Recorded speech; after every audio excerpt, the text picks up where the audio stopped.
So let's talk a little bit about our lecturers and So we have like many lecturers here, like doctors and professors. doctorates, professors. We have Dr. Goswami, Mr. Melvin, Mrs. Matam, Dr. Uma. Dr. Umarani, and Dr. Adrian. Yeah, there were so many faculties that are very helpful, and like they will give us feedback on all our works, and then like give us make us do presentations, and then classroom activities to like overcome our fears, and then like to like make learn more about it. I think we even had a chance to join a club activities called CCA, and then like it was outside of the school We curriculum. have like different clubs in it: sports club, photography club.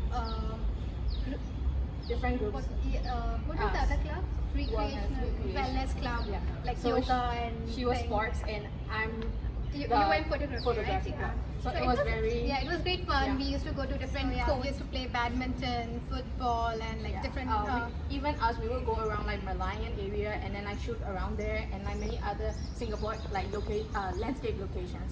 So it was quite fun. Activity, And it was like quite helpful for us to build our build Network, bonds, like teamwork activities, and Yeah, we even have like some few seminars that we had to go like held by the school, and then we were like we even like volunteer them, and then like we acted as ushers and then like help them assist in the we like used to seminars. volunteer in our conferences, and our teachers like give us also practical friendly challenges which help us boost and Like- make us confident in presenting, and teach us like so many soft skills and different articulates.